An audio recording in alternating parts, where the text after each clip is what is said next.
Welcome dear rockers, कैसे हो आप सभी। तो आज की मूवी के बारे में दोस्तों क्या ही कहें। चाइना का एक छोटा सा गांव जहां के लोगों को अपनी जरूरत की चीजें खरीदने, स्कूल जाने, हॉस्पिटल जाने के लिए, इन सब कामों के लिए टाउन जाना पड़ता है। लेकिन उस टाउन में पहुंचने के लिए इनको एक नदी पार करके जाना पड़ता है। सड़क का रास्ता बहुत ही लंबा है और घंटों लग जाते हैं। इसीलिए वो गांव वालों के लिए नदी पार करके उस तरफ पहुंचना ज्यादा प्रैक्टिकल लगता है। उस नदी में तो बोट भी नहीं जा सकती क्योंकि पानी हमेशा बहुत तेज बहता है। इस वजह से उनको नदी के ऊपर लगे जिप लाइन को यूज करके नदी को पार करना पड़ता है। बच्चे रोज स्कूल जाने के लिए भी इसी जिप लाइन का इस्तेमाल करते हैं। इसीलिए ये बहुत ही रिस्की काम है, कभी भी दुर्घटना हो सकती है और लोग नदी में गिर सकते हैं। इस वजह से कुछ पेरेंट्स तो अपने बच्चों को स्कूल नहीं भेजते। इस तरह दोस्तों ये गांव बहुत ही मुश्किलों से गुजर रहा होता है। उनकी क्या क्या मुश्किल है और क्या आखिर में वो इस मुश्किल से छुटकारा पाए, यही इस मूवी की कहानी। और हम इसको मूवी क्यों कह रहे हैं, ये चाइना में घटी सत्य घटना है जिस पर ये मूवी बनी हुई है। तो आप रिलैक्स होकर मूवी फील कीजिए और हर इमोशन को भी अच्छे से फील कीजिए। हमारी तरफ से अगेन ये मूवी 5 स्टार वाली है। तो कहानी की शुरुआत में चाइना में एक दूर दराज के पिछड़े हुए गांव को दिखाते हैं जहां एक छोटी लड़की पहाड़ी रास्ते पर चल रही होती है। इस लड़की का नाम है नाजिया। फिलहाल वो स्कूल जा रही है, लेकिन दोस्तों स्कूल यहाँ पास में नहीं बल्कि पास के टाउन में है। सड़क के रास्ते से जाएगी तो कई किलोमीटर्स की दूरी पड़ेगी और वहां पहुंचते पहुंचते स्कूल खत्म हो जाएगा। इसीलिए वो इस गांव के दूसरे लोगों की तरह नदी पार करके ही उस टाउन में पहुंच जाती है। इस नदी में हमेशा पानी बहुत ज्यादा बहता है और इसे पार करने के लिए गांव वालों ने एक अजीब सा तरीका अपनाया हुआ है। नदी के बीच एक जिप लाइन है और हर किसी के पास एक हुक जैसी चीज होती है जिसमें एक व्हील भी है। वो उस हुक को उस जिप लाइन में लगाकर खुद को रस्सी या तगड़े कपड़े से बांध लेते हैं और उस हुक को पकड़कर स्लाइड होते हुए नदी पार पहुंच जाते हैं। नाजिया भी उसी तरह नदी पार करती है और उसे मजा बहुत आता है। और नाजिया की इसी खुशी से भरे चेहरे को दिखाकर इस मूवी का टाइटल डाला जाता है वॉकिंग टू स्कूल। मूवी होती है शुरू। यहाँ गांव में नाजिया की माँ, एक दादी और एक छोटा भाई भी है जिसका नाम है वावा। ये घर के अंदर नहीं छत पर रहना पसंद करता है। माँ चिल्लाती है कि उधर तोते उड़ा रहा है क्या, थोड़ी देर में तेरी दीदी स्कूल से आ जाएगी, उसके लिए खाना बनाना है, जल्दी आकर लकड़ियां लेकर आ जा। वावा तो ऊपर से ही लकड़ियां डिलीवर कर देता है। माँ फिर अंडे उबालकर एक टोकरी में रखती है और वावा एक हुक की मदद से उसे ऊपर उठा लेता है और अंडे पे कोई रिसर्च करने लगता है। ये सब देखकर इनकी दादी, जिसकी तबीयत खराब है, वो बेड पर लेटकर स्माइल करती है कि वाह मेरा पोता कितना समझदार निकला। अचानक माँ की आवाज को सुनकर वावा नीचे आता है तो पता चलता है कि दादी की तबीयत बहुत ज्यादा खराब हो गई है, अब डॉक्टर को बुलाना पड़ेगा। माँ और बाबा पहाड़ चढ़कर उस जिप लाइन के पास पहुंच जाते हैं, लेकिन माँ को उस नदी को पार करने से बड़ा डर भी लगता है। बाबा कहता है कि माँ मैं जाऊंगा और वो तैयार हो जाता है। दोस्तों माँ कहती है पर तुम नहीं जाओगे, समझे, मैं नहीं चाहती कि तुम कभी भी जिप लाइन के जरिए नदी पार करो, इसलिए मैंने तुम्हें स्कूल नहीं भेजा कभी भी। तभी नाजिया स्कूल के बाद वापस भी आ जाती है। बाबा उसे बताता है कि दादी बहुत बीमार पड़ गई है, लेकिन माँ मुझे टाउन जाने नहीं दे रही, तुम प्लीज जाकर डॉक्टर को बुलाओ ना। और क्योंकि नाजिया को रोज जिप लाइन में जाने की आदत है तो माँ भी मना नहीं करती उसके लिए। नाजिया भी तुरंत उस जिप लाइन से टाउन पहुंच जाती है, लेकिन डॉक्टर का ट्रांसफर हो गया था तो वो टाउन छोड़कर दूसरे शहर जाने की तैयारी कर रहा होता है। नाजिया बहुत विनती भी करती है, लेकिन डॉक्टर कहता है कि अगर तुम्हारी दादी टाउन में होती तो मैं आ भी जाता, पर तुम तो किसी पहाड़ी इलाके में रहती हो, मुझे पहाड़ चढ़ने की भी आदत नहीं है, प्लीज चले जाओ। नाजिया भी गुस्से में डॉक्टर के सूटकेस से कपड़े बाहर निकाल देती है। डॉक्टर को भी गुस्सा आ जाता है, लेकिन नाजिया कहती है कि प्लीज डॉक्टर अंकल, हमें हमारी दादी बहुत प्यारी है, प्लीज उनकी मदद कीजिए ना। तब नाजिया का मुंह देखकर डॉक्टर का दिल पिघल जाता है और वो कहता है कि ठीक है। उसने तो सोचा था कि कोई पहाड़ चढ़कर वो नाजिया के गांव पहुंच जाएगा, लेकिन जब उसको पता चलता है ना कि उसको ये गहरी और खतरनाक नदी पार करनी पड़ेगी और वो भी जिप लाइन से, तो वो बौखला जाता है। नाजिया कहती है कि डरिए मत डॉक्टर अंकल, हम लोग रोज इसी तरह आते जाते हैं, ये बहुत ही सेफ और बड़ा मजा आता है इसमें। डॉक्टर कहता है कि देखो मैं सड़क के रास्ते से आने को तैयार हूँ, पर डॉक्टर अंकल सड़क के रास्ते से जाएंगे ना तो गांव जाते जाते रात हो जाएगी। और फिर कोई रास्ता न पाकर डॉक्टर उस जिप लाइन से जाने लगता है और ऐसा चिल्लाता है कि पूछो मत। वो जिप लाइन में ब्रेक लगाना नहीं जानता था तो दूसरी तरफ एक पत्थर से टकराकर रुक जाता है, लेकिन गांव वालों ने सेफ्टी के लिए वहां पर एक टायर रखा होता है तो उसे ज्यादा चोट नहीं आती। नाजिया कहती है सॉरी डॉक्टर अंकल, मैंने आपको ब्रेक लगाना नहीं सिखाया। लो अब बता रही हो मुझे, मैं तो पत्थर से टकराकर पिचक ही जाता, वैसे मेरा चश्मा कहाँ है। तो वाह नदी की ओर इशारा करके कहता है कि वहां है डॉक्टर अंकल। लगता है आधे रास्ते में डॉक्टर ने जो नौटंकी की उसी में चश्मा ढीला होकर नदी में गिर गया। डॉक्टर बड़बड़ाता है कि तुम लोगों की मदद करते करते तो मेरा चश्मा भी गया और मेरी पीठ भी गई, पता नहीं आगे क्या होगा। फिर वो डॉक्टर को लेकर अपने घर जाते हैं जहां वो दादी को अच्छे से चेक करता है और बताता है कि देखो दादी को हार्ट अटैक हुआ है, फिलहाल जान को खतरा नहीं है पर उनका ध्यान रखना। अभी डॉक्टर सरकारी डॉक्टर है इसलिए फीस देने की भी जरूरत नहीं पड़ती। डॉक्टर निकलने वाला होता है कि बाबा कहता है कि डॉक्टर एक मिनट, अरे अब क्या हो गया डॉक्टर, मेरे दोस्त की तबीयत भी खराब है, आप उसको भी ठीक कर दीजिए ना। हाँ हाँ ठीक है के कहाँ रहता है तुम्हारा दोस्त? यही तो है, कहकर वो अपना कुत्ता दिखाता है दोस्तों, और कहता है कि इसका नाम मिंग मिंग है। दरअसल ये बाबा के साथ छत पर चढ़ने लगा था, तब गिर गया, उसी वजह से इसको चोट आई है। डॉक्टर कहता है कि मैं वेट डॉक्टर नहीं हूँ, इसको मैं ठीक नहीं कर सकता। बाबा कहता है कि अरे जब आप इतने बड़े इंसान को ठीक कर सकते हैं तो इस छोटे को कुत्ते को ठीक करने में क्या है? ये तो मेरी एमबीबीएस की डिग्री पर कीचड़ उछाल कर ही छोड़ेगा। ये सोचकर डॉक्टर मिंग मिंग का इलाज कर देता है। उसे पट्टी बांध कर डॉक्टर कहता है कि ओके बच्चों, अब मैं निकलता हूँ और आइंदा तुमसे कभी भी मुलाकात नहीं चाहूंगा मैं। तभी नाजा कहती है कि चले अंकल, मैं आपको जिपलाइन से नदी पार करवा कर आती हूँ। डॉक्टर भड़क जाता है कि क्या फिर से जिपलाइन? नहीं मेरी माँ, चाहे कितना भी घंटे लग जाए मैं सड़क के रास्ते से चला जाऊंगा, बस दोबारा जिंदगी में कभी भी जिपलाइन यूज नहीं करूंगा। तो डॉक्टर के जाने के बाद नाजा घर पर बैठी अपना होमवर्क करने लगती है। बाबा पूछता है कि ये तुम क्या लिख रही हो? नाजा कहती है ये होमवर्क है, कुछ सवाल पूछे गए हैं जिनके जवाब मुझे लिखने हैं। सवाल क्या है दीदी? नाजा कहती है कि एक स्कूल में 360 बच्चे हैं, उस स्कूल में सिर्फ फर्स्ट, सेकंड और थर्ड स्टैंडर्ड है। हर स्टैंडर्ड में ए, बी और सी सेक्शंस हैं। सवाल ये है, ऐसे में उस स्कूल के हर सेक्शन में एवरेज कितने बच्चे होंगे? अब बाबा भुट्टा खा रहा होता है और वो उसी के दानों से कैलकुलेट करके बता देता है कि हर क्लास में 40 बच्चे होंगे दीदी। हाजिया तो चौंक जाती है और कहती है, वो चुटकू, अगर तू स्कूल आया ना तो तू ही नंबर 1 स्टूडेंट बनेगा। दीदी मैं भी तो स्कूल जाना चाहता हूँ, लेकिन माँ छोड़े तब ना। तभी माँ आ जाती है और कहती है कि तुम भी कान खोलकर सुन लो नाजिया, चाहे कुछ भी हो जाए बाबा उस जिपलाइन में कभी नहीं जाएगा। माँ पर दीदी तो रोज जाती है ना? हाँ, वो स्कूल जाती है और इसीलिए जिपलाइन से जाती है। तो मैं भी तो स्कूल ही जाना चाहता हूँ, मैं तो देखना जरूर जाऊंगा और जिपलाइन यूज करूंगा। लेकिन तब माँ कहती कि जब तक तुम्हारे पापा वापस नहीं आते तब तक उस जिपलाइन से तुम नहीं जाओगे। पर बाबा नहीं मानता तो माँ को बड़ा गुस्सा आ जाता है और फिर डर के मारे बाबा नाजा के पीछे छुप जाता है। नाजा कहती है कि माँ वो नहीं जाएगा, मैं देख लूंगी उसको, आप टेंशन मत लीजिए। और तब माँ शांत होती है। फिर दोनों बाहर खेलने आते हैं। नाजा को स्कूल में पेपर फैन बनाना सिखाया गया था, लेकिन उसे बनाना उतना आसान नहीं होता। बड़ी मुश्किल से नाजा उसे बना पाती है। वो हवा में घूमने लगता है तो उसको देखकर दोनों बहुत एंजॉय करते हैं, मस्त। वो उसको छत पर लेकर जाकर मजे से खेलता है और कहता है कि दीदी स्कूल में ऐसी और भी मजेदार चीजें सिखाई जाती हैं क्या? और साथ खेलने के लिए बहुत सारे बच्चे होते होंगे ना? मुझे भी स्कूल जाने का बड़ा मन कर रहा है, लेकिन मैं क्या करूं, माँ तो मान ही नहीं रही। अरे छोटू, दिल छोटा मत कर, जब पापा लौट आएंगे तो पापा के साथ ही जिपलाइन से स्कूल चले जाना। अरे पर पापा अगर नहीं आए तो क्या मुझे यहीं रहना पड़ जाएगा? नाजा कहती कि नहीं, मेरी टीचर ने कहा है कि इस नदी के ऊपर एक ब्रिज बनने वाला है। ब्रिज? वो क्या होता है? तो नाजा अपने बुक में ब्रिज की फोटो दिखाती है। अच्छा, तो नदी के ऊपर बनने वाला रोड? हाँ वही। जब ये ब्रिज बन जाएगा ना तो हमें जिप लाइन से जाने की जरूरत ही नहीं पड़ेगी। वाह दीदी, फिर तो हम दोनों उस पर आराम से चलकर स्कूल जा पाएंगे ना। और वैसे ब्रिज कब तक बनेगा ये तो पता नहीं छुटकू, लेकिन बनेगा जरूर। और दीदी उस डॉक्टर अंकल ने कहा था कि वो शहर जा रहे हैं, ये शहर क्या होता है? अरे शहर टाउन जैसा ही होता है, लेकिन बहुत बड़ा और शानदार। तो क्या वहाँ बड़े बड़े पहाड़ होंगे? नहीं छुटकू, पहाड़ नहीं होते वहाँ पर, कम से कम नदियाँ तो होती होंगी फिर। अरे नहीं, नदियाँ भी नहीं होती। पर क्या वहाँ के लोग कुत्ते मुर्गियाँ वगैरह पालते हैं? अरे वहाँ ये सब नहीं पालते बाबा, अगर कोई पालता है तो उन्हें मना किया जाता है। अरे दीदी फिर शहर को शानदार क्यों कह रही हो? जहाँ पहाड़, नदी, जानवर नहीं होते वो जगह भी कोई शानदार हुई? अरे हाँ बाबा, तुम ही सही हो। ओके, लेकिन मैंने ये भी सुना है कि शहर में बहुत सारे लोग रहते हैं। देखो दीदी जो भी हो,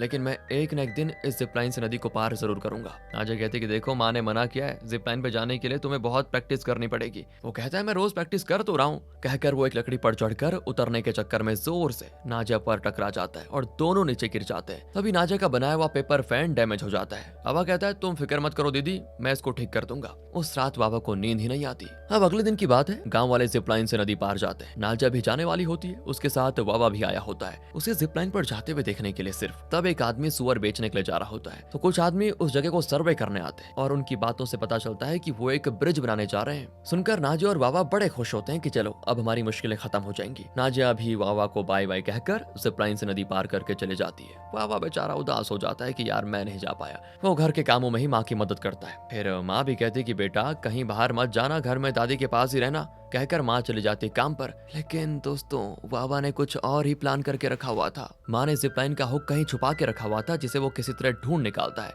अब अगर माँ अचानक वापस आ गई तो वो फंस जाएगा, इसीलिए वो अपना एक ड्रेस एक बिजुका को पहनाकर उसे छत पर छोड़ देता है ताकि माँ को लगे कि बाबा छत पर है। इस तरह पूरी सेटिंग करके बाबा जल्दी से उस जिपलाइन के पास जाकर अपने शरीर पर रस्सी बांधकर उस हुक लाइन को जिप में लगाता है और नदी पार करने लगता है। बड़ा मजा आता है उसे और करते करते आखिर वो टाउन पहुंच जाता है। अब वहाँ नाजिया के स्कूल जाता है। पहले नाजिया क्लास में बैठी होती है तब शहर से एक नई टीचर इस स्कूल में आती है। वो बाबा से कहती है, अरे तुम क्लास के वक्त बाहर क्या कर रहे हो? बाबा तो तुरंत वहाँ से भाग जाता है। फिर टीचर अपनी क्लास में जाती है जहाँ बच्चों को उनका परिचय दिया जाता है। टीचर देखती है कि सभी बच्चों ने चप्पल पहन के रखे हुए हैं। तब प्रिंसिपल बताते हैं कि यहाँ पढ़ने वाले ज्यादातर बच्चे गरीब हैं। कुछ बच्चे तो पहाड़ों के बीच जो जिपलाइन है उसी के जरिए स्कूल आते हैं। ये सुनकर टीचर परेशान हो जाती है और जब वो बाहर आती है तो देखती है बहुत सारे जिपलाइन हुक्स वहाँ टंगे हुए हैं। टीचर समझ जाती है कि शिक्षा पाने के लिए इन बच्चों को कितनी मुश्किलें झेलनी पड़ रही है। अब बाबा वापस घर आ जाता है, लेकिन उससे पहले उसकी माँ आ चुकी थी। वो उस पुतले को देखकर कहती है कि अरे बाबा, हमेशा ऊपर ही खड़े रहोगे या नीचे भी आओगे?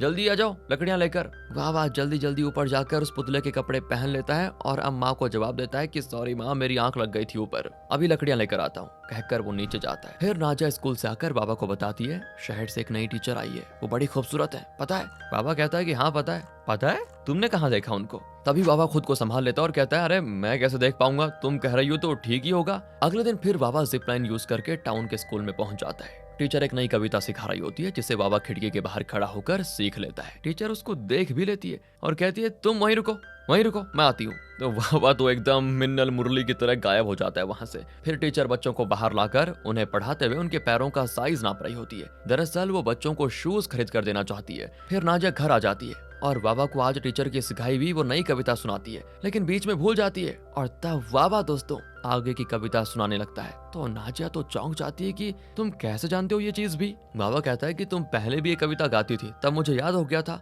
नहीं, ऐसा तो हो ही नहीं सकता, क्योंकि टीचर ने आज ही नई कविता हमें सिखाई। इस तरह वो बड़ी कंफ्यूज हो जाती है। कुछ दिन बीत जाते हैं और टीचर ने सबके लिए शूज खरीदे होते हैं। वो हर स्टूडेंट के घर जाकर उन्हें शूज देती है। फिर जब नाजिया की बारी आती है ना, तो वो टीचर को जिपलाइन के पास ले आती है। टीचर घबरा जाती है कि ये तो बहुत खतरनाक तरीका है तुम्हारे घर जाने का। नाजिया कहती, डरिए मत टीचर, हम रोज ऐसे ही आते जाते हैं, कुछ नहीं होगा, चलिए। कहकर नाजिया पहले टीचर को जिपलाइन में भेजती है, लेकिन बीच रास्ते में उनका व्हील अटक जाता है। वो चिल्लाती है कि नाजिया अब क्या करूं? तो नाजिया कहती है, फिक्र मत कीजिए टीचर, मैं आती हूँ। कहकर वो भी जिपलाइन में आती है और बताती है कि जब हुक इस तरह अटक जाए तो हाथ से केबल को पकड़कर उसे आगे खींचना होता है। इस तरह वो नदी पार कर ही लेती है। लेकिन टीचर बहुत थक जाती है और पूछती है, क्या तुम रोज ऐसी आती जाती हो? तुम्हें तो बहुत तकलीफ होती होगी। नाजिया कहती है, नहीं टीचर, हमें इसकी आदत पड़ चुकी है। फिर नाजिया टीचर को अपने घर पर लेकर आती है, लेकिन बाबा को पहले से पता चल गया था कि आज टीचर आने वाली है और सोचता है कहीं उन्होंने मुझे देख लिया तो बस सारा खेल खराब हो जाएगा, इसीलिए वो टीचर से छुप जाता है। तो माँ टीचर का स्वागत करती है और नाजिया से कहती है, ये बाबा कहाँ मर गया, जरा उसको बुलाओ। तो नाजिया भी जाकर देखती है तो वो एक कोने में सिकुड़ कर बैठा होता है। नाजिया कहती है, अबे मेरी टीचर आई है, उससे मिलोगे क्या? बहुत ही अच्छी टीचर है। तो बाबा कहता है, वो जैसी भी हो मुझे नहीं मिलना उनसे। और वो जाएंगी कब ये बताओ? नाजिया कहती हो, तुम जिस तरह डगमगा रहे हो ना, मुझे लगता है तुमने जरूर कोई गड़बड़ की है, सच बताओ। नहीं दीदी, मैंने कुछ नहीं किया, अब तुम जाओ यहाँ से, मैं बाद में आऊंगा। ये कहकर बाबा नाजिया को भेज देता है। और तब गांव के एक अंकल बाबा को देख लेते हैं और कहते हैं कि क्यों रे बाबा, बाहर खड़ा होकर ये घर के अंदर क्यों झांक रहा है? चलो मैं तुम्हारे घर के अंदर लेकर जाता हूँ तुम्हें। कहकर वो बाबा को उठाकर घर की ओर लेकर आ जाते हैं। अंकल अंकल प्लीज मुझे छोड़ दीजिए, मुझे वहां मत लेकर जाइए। और अंकल उसको उठाकर सीधे उसके घर के अंदर लेकर छोड़ देते हैं उसे। अब टीचर उसका चेहरा ना देख लेना, इसलिए वो भागकर माँ से लिपट जाता है। माँ उसका मुंह टीचर की ओर करती है और तब टीचर पूछती है, क्या तुम ही नाजिया के भाई बाबा हो? हम पहले मिल चुके हैं क्या शायद? वो कहता है, मैंने आपको कभी नहीं देखा मैडम। देखो बाबा, झूठ मत बोलो, स्कूल के बाहर खड़े होकर तुम अंदर झांक रहे थे और मैंने तुम्हें रुकने को कहा, लेकिन तुम भाग गए। अब मुझे याद आ गया है। ये सुनकर माँ तो चौंक जाती है और बाबा भी डर जाता है कि न जाने माँ मेरा क्या हाल करेगी। तो माँ तो एक झाड़ू उठाकर उसे लेफ्ट राइट सेंटर हर जगह मारने लग जाती है। टीचर और अंकल रोकते हैं और तब माँ रोती है कि 3 साल पहले इसी जिपलाइन से नदी पार करते वक्त मैं जरा फिसल गई और उस दिन तो मेरी मौत आते आते रह गई। तब से उस जिपलाइन को देखकर मुझे बहुत डर लगता है। मैं तो चाहती भी नहीं थी कि नाजिया रोज स्कूल उसी से जाए, लेकिन क्या करें, उसके लिए पढ़ना बहुत जरूरी है और इसीलिए मेरे पास उसको खतरनाक जिपलाइन से स्कूल भेजने के अलावा कोई रास्ता नहीं बचा। बाबा कहता है कि अच्छा, बस दीदी के लिए स्कूल जरूरी है, मेरे लिए नहीं। तो माँ उसको फिर पीटने आ जाती है। अंकल भी बाबा को समझाते हैं कि बेटा तुम्हारा स्कूल जाना भी जरूरी है, लेकिन प्लीज जिपलाइन यूज मत करना। 1-2 साल के अंदर ब्रिज बनकर तैयार हो जाएगा, फिर तुम स्कूल चले जाना। वो माँ को भी समझाते हैं कि देखो बाबा अभी बच्चा है, उससे गलती हो गई, माफ कर दो उसको, आगे से कभी वो जिपलाइन यूज नहीं करेगा। तब माँ थोड़ी शांत हो जाती है। तो टीचर अब नाजिया को एक जोड़ी रेड शूज देकर चले जाती है। अंकल और टीचर के जाने के बाद माँ बाबा से कहती है, तुम प्रॉमिस करो बेटा, आइंदा उस जिपलाइन को कभी यूज नहीं करोगे। बाबा कहता है कि ठीक है माँ, नहीं करूंगा, लेकिन बदले में मुझे वो रेड शूज चाहिए। अगर वो मुझे नहीं दिया तो मैं रोज उस जिपलाइन को यूज करूंगा। अब माँ फिर उसको मारने को झाड़ू उठाती है, लेकिन नाजिया कहती है कि मत मारो माँ, मैं उसे शूज देने को तैयार हूँ। लेकिन नाजिया वो तुम्हारी टीचर ने तुम्हें दिया है। नाजिया कहती कोई बात नहीं माँ, मैं चप्पल पहनकर चली जाऊंगी, वो इतने चाव से मांग रहा है तो रख देने दो उसको। माँ भी कुछ नहीं कह पाती दोस्तों, और इस तरह नाजिया के शूज वावा के हो जाते हैं। वो तो रात को भी उन शूज को हाथ में पहनकर ही सोता है, इतना प्यार हो गया था उसे। ये देखकर नाजिया को उस पर बड़ा तरस आता है कि बेचारे को शूज इतने पसंद है और वो इन्हें पहनकर स्कूल जाना चाहता है लेकिन नहीं जा पा रहा। अगले दिन स्कूल जाने के लिए नाजिया जिप लाइन के पास आती है। उसे वहां छोड़ने वावा भी आता है और वो भी हाथ में शूज पहने हुए। वो देखता है कि टीचर ने गांव के सभी बच्चों को रेड शूज दिए हैं और सभी उन रेड शूज को पहनकर स्कूल जा रहे हैं, लेकिन सिर्फ उसकी दीदी नाजिया ही पुराने चप्पलों में स्कूल जा रही है। उसे बड़ा बुरा लग जाता है और वो सोचता है कि मैंने बड़ी गलती कर दी। तो वो नाजिया को बुलाता है और एक जगह बैठने को कहता है। वो पूछती है क्या हो गया तुम्हें? बाबा कहता है तुम बैठो तो सही जरा। नाजिया बैठती है तो बाबा उसके चप्पल उतार कर अपने ड्रेस से उसके पैर साफ करता है और उसे शूज पहनाता है। नाजिया कहती क्या कर रहे हो भाई, तुम्हें ये शूज पसंद है ना? बाबा कहता है कि हाँ दीदी पसंद तो है, लेकिन देखो ना बाकी सभी बच्चे शूज पहनकर स्कूल जा रहे हैं और तुम चप्पलों में जा रही हो, वो भी पुराने। वैसे भी टीचर ने तुमको दिए हैं, ये घर पर बैठे बैठे मैं इनको पहनकर क्या करूंगा, तुम ही इनको पहनकर स्कूल जाओ। नाजिया बड़ी खुश होती है क्योंकि उसे भी ये शूज बहुत पसंद थे, लेकिन अपने भाई के लिए उसने उसको दे दिए। फिर नाजिया भी जिप लाइन से स्कूल पहुंच जाती है, लेकिन यहाँ बाबा उदास बैठा होता है। वहाँ ब्रेक टाइम में नाजिया शूज को हाथ में पहनकर उन्हें निहारने लगती है। तब टीचर पूछती है कि शूज तुम्हें पसंद है ना नाजिया? वो कहती है हाँ टीचर मुझे तो पसंद है, लेकिन मेरे भाई बाबा को ये शूज और भी ज्यादा पसंद है। अरे एक बात बताओ, कल तुम्हारी माँ ने उसे मारा तो नहीं बहुत? नहीं टीचर, बाबा ने उनको प्रॉमिस कर दिया था कि वो दोबारा कभी जिप लाइन यूज नहीं करेगा और बदले में उसने मेरे शूज मांग लिए थे। फिर न जाने क्या हुआ, उसने दूसरे बच्चों के शूज देखे और मुझे मेरे शूज वापस दे दिए कि लो दीदी तुम ही रख लो। तब टीचर कहती है कि अरे बाबा तो बहुत अच्छा लड़का निकला। तो नाजिया कहती है कि हाँ टीचर वो तो पढ़ाई में मुझसे भी तेज है। आपने उस दिन जो कविता सिखाई थी ना, उसे वो क्लास के बाहर खड़ा होकर सुन रहा था शायद। मैं तो कविता भूल गई, लेकिन उसने बढ़िया याद करके मुझे सुना दी थी। अगर उसको भी ऐसे शूज मिलते तो बड़ा अच्छा होता। टीचर पूछती है कि क्या स्कूल के बाद तुम सीधे घर चली जाओगी? तो नाजिया कहती नहीं, आज तो माँ ने कुछ चीजें मंगाई है टाउन से, उनको लेकर ही जाऊंगी। फिर स्कूल के बाद नाजिया दुकान जाकर चीजें खरीदती है। तब वहाँ वावा के साइज के शूज देखकर वो दुकानदार से उसका दाम पूछती है। वो कहता है 100 युआन। अरे यार ये तो बहुत ज्यादा है। ये सोचकर वो शूज को वापस करने लगती है। तो तब वहाँ पर आती है टीचर। टीचर उन शूज को वावा के लिए खरीद भी देती है और इससे नाजिया की खुशी का ठिकाना नहीं होता दोस्तों। वो टीचर को थैंक कर वहाँ से निकलती है। फिर जाते जाते वो मुड़कर टीचर को देखकर स्माइल भी करती है, जिसको देखकर टीचर का भी जी भर जाता है। और फिर नाजिया उन शूज को बैग में बांधकर जिप लाइन से घर आ रही होती है, लेकिन बीच रास्ते में बैग में रखे शूज पानी में गिरने वाले होते हैं। नाजिया उन्हें पकड़ने के लिए हाथ निकालती है तो उसका बैलेंस खो जाता है और इसी बीच उसकी रस्सी भी कट जाती है और बेचारी उन शूज और बैग के साथ नीचे तेजी से बहती नदी में गिरकर मर जाती है। हाँ दोस्तों, और इन बातों से बेखबर बाबा नाजिया के पेपर फैन को ठीक कर रहा होता है, जो उस दिन डैमेज हो गया था और उसकी माँ ने उसको 2 अंडे उबाल कर दिए थे। तो बाबा एक अपने लिए और एक अपनी दीदी के लिए रखकर उसका इंतजार करता है। तब अचानक टीचर और कुछ लोग भागे चले आते हैं। बाबा की कुछ समझ में नहीं आता तो वो नीचे आता है और देखता है कि उसकी माँ शॉक में बैठी होती है। बाबा पूछता है अरे टीचर आप नाजिया कहाँ है? मैंने नाजिया के लिए अंडा बना कर रखा था, आप चाहें तो ले लीजिए। तो टीचर टूट कर रोने लग जाती है और तब बाबा वहाँ नाजिया का बैग और उसका एक शू देखता है जो कि भीगे हुए होते हैं। बस वो समझ जाता है कि जरूर दीदी नदी में गिरकर मर गई। वो दीदी दीदी करते चिल्लाता हुआ नदी के पास भागता है, लेकिन अब कोई फायदा नहीं क्योंकि अब तक तो उस तेज सी बहती नदी के साथ नाजिया न जाने कहाँ बह गई होगी। लेकिन बाबा को लगता है कि दीदी बच गई होगी और एक दिन वो घर वापस जरूर आएगी। वो नदी के पास बैठा हाथ में पेपर फैन लिए नाजिया के इंतजार में होता है। वो मन ही मन सोच रहा होता है कि दीदी तुम कहाँ चली गई? मुझे पता है तुम मुझे देखने जरूर आओगी, प्लीज आ जाओ, मैं तुम्हारे साथ खेलना चाहता हूँ, तुम्हारा हाथ पकड़कर तुम्हारे साथ स्कूल जाना चाहता हूँ। अरे तुम नहीं होगी तो मैं अकेले कैसे जीऊंगा? इस तरह कुछ दिन बीत जाते हैं और वो अपनी मन की सारी भड़ास निकाल देता है। एक दिन अचानक पापा घर आते हैं तो नाजिया को पुकारते हैं। माँ तो टूट कर रोने लगती है तो पापा समझ जाते हैं कि जरूर कोई अनहोनी हो गई है। और जब माँ पापा को सब बताती है तो वो भी बड़े दुखी होते हैं। और तो और बाबा किसी से बात नहीं कर रहा होता है। पापा उसके पास बैठकर कहते हैं कि बेटा पापा ने बड़ी गलती कर दी, ना मैं शहर जाता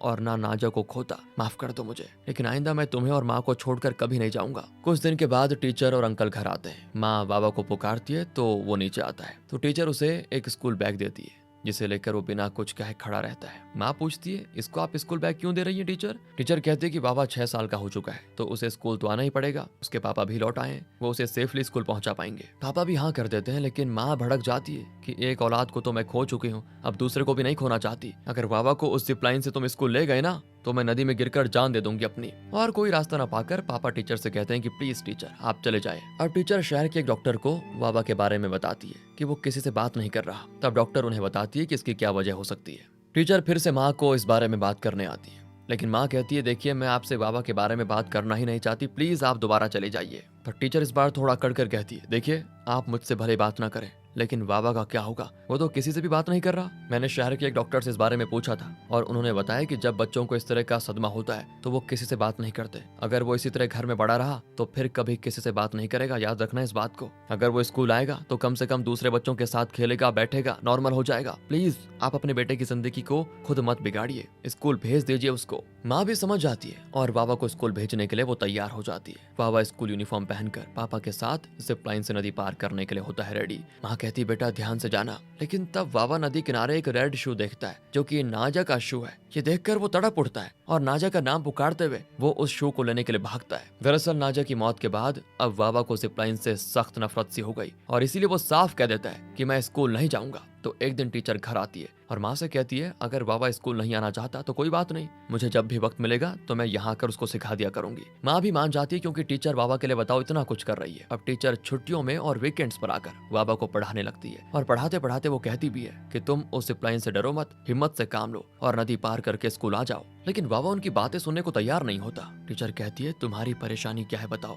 तुम चाहते क्या हो, मैं वो सब करने को तैयार हूँ जिससे कि तुम स्कूल आ जाओ। तो वावा टीचर को एक जगह पर लेकर जाता है जहाँ उसने एक ड्राइंग बनाई होती है जिसमें एक बड़ी नदी के बीच में एक ब्रिज बना हुआ है और उस ब्रिज में वावा और नाजिया एक दूसरे का हाथ पकड़कर स्कूल जा रहे हैं। ये देखकर टीचर उदास हो जाती है। वावा चाहता है कि अब इस गांव का कोई भी अपनी जान की बाजी लगाकर उस जिप लाइन के जरिए नदी पार करके टाउन ना जाए, वहाँ एक ब्रिज बन जाए ताकि गांव के लोग चैन से टाउन पहुंचे, बच्चे सेफली स्कूल जाएं और घर आएं। वैसे तो सरकार को इस बारे में सोचकर ब्रिज बनाने में कई साल लग सकते हैं, लेकिन टीचर सरकार तक ये बात पहुंचा देती है कि नाजिया नाम की बच्ची जिसे इस जिप लाइन के जरिए स्कूल आना पड़ता था वो नदी में गिरकर मर चुकी है। तब जाकर सरकार की आंखें अचानक से खुलती हैं और वो इस गाँव की समस्याओं को गंभीरता से लेते हैं। बहुत ही जल्दी ब्रिज बनाने का काम शुरू हो जाता है। इतना ही नहीं, बहुत तेजी से ये ब्रिज बनकर तैयार हो जाता है और वो भी बहुत स्ट्रॉन्ग। गांव वाले बड़े खुश होते हैं और सबसे पहले उस ब्रिज पर वावा जाता है क्योंकि नाजा की बदौलत ही इस गांव को ये ब्रिज मिला। वावा ने स्कूल यूनिफॉर्म और रेड कलर शूज पहने होते हैं। उसके हाथ में वो पेपर फैन भी होता है जो उसने नाजा के लिए ठीक करके रखा हुआ था। ब्रिज के बीच में आकर वो उस पेपर फैन को नदी में फेंकता है और आगे बढ़ जाता है। वो हमेशा से अपनी दीदी का हाथ पकड़कर स्कूल जाना चाहता था, लेकिन नाजिया अब इस दुनिया में नहीं है। फिर भी वावा को लगता है कि जैसे नाजिया की आत्मा उसका हाथ पकड़कर खुशी खुशी उसके साथ स्कूल जा रही है। और इसी के साथ दोस्तों, वॉकिंग टू स्कूल नाम की ये मूवी खत्म होती है। और जैसा शुरू में कहा था कि ये एक रियल लाइफ स्टोरी है, सच में दोस्तों नाजिया नाम की एक लड़की जिप लाइन में स्कूल लौटते वक्त नदी में गिरकर मर गई थी और उसके बाद ही सरकार ने तुरंत ये कदम उठाया और उस गांव के लोगों के लिए ब्रिज बनाया। और नाजिया अपने भाई से बहुत प्यार करती थी, उसके लिए शूज लेकर आते समय ये दुर्घटना हुई। ये सारी बातें टीचर ने सबको बताई थी और उन्हीं बातों के आधार पर ये मूवी बनाई गई है। तो बताइए आपको कैसी लगी। कभी कभी हमें सच्चाई से भी रूबरू होना पड़ता है दोस्तों, इसीलिए ऐसी मूवीज आपका स्वागत करती है। ध्यान रखेगा अपना। Thanks for watching.